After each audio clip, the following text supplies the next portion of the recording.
Bienvenue dans votre podcast favori, Écho du patrimoine africain.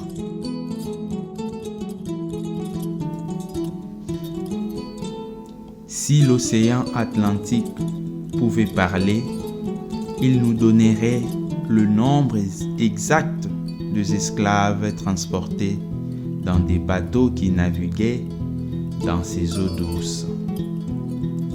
Chers auditeurs, chers abonnés, amoureux du patrimoine culturel, nous vous amenons ce soir au Congo profond, à l'ouest de la République démocratique du Congo, à la province du Congo central, pour découvrir cette histoire fascinante de la route des esclaves des Sianfoum, le tout premier site d'esclaves du Congo.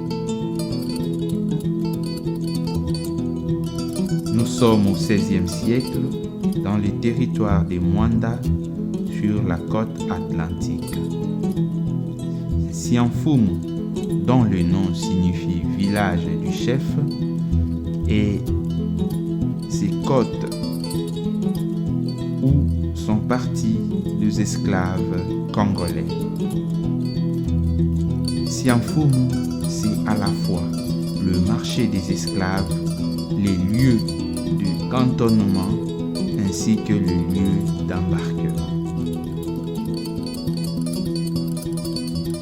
Après plusieurs années d'oubli, le gouvernement congolais a reconnu Sianfoum comme premier site historique de la traite négrière de l'ouest de la RDC, d'où sont partis une grande partie des esclaves.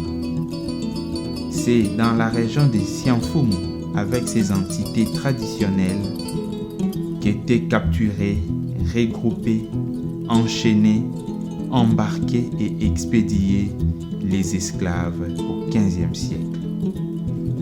Ces esclaves provenaient du Bénin, du Sénégal, du Gabon et bien d'autres pays africains. La découverte de vestiges tels que le chêne, les puits où les esclaves venaient boire pour étancher leur soif, les 6 vases de commerçants et acheteurs qui sont restés après que l'un des bateaux ait coulé grâce à la colère des esclaves qui ont fait des invocations au rituel vaudou. À travers ces invocations, les esclaves noirs devenaient plus forts. Un blanc disait même, un seul noir pouvait à lui seul bouger tous les bateaux.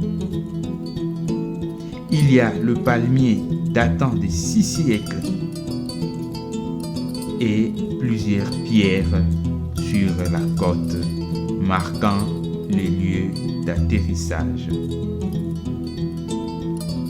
L'existence de la forêt sacrée où étaient gardés les esclaves par peur de la répression d'autres noirs existe et confirme la présence de ces sites de Sianfoum.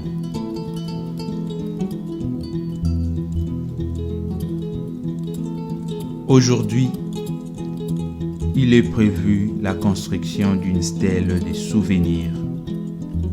Ces sites remplis d'histoire devra être inscrits sur la liste du patrimoine mondial culturel comme l'île de Gorée.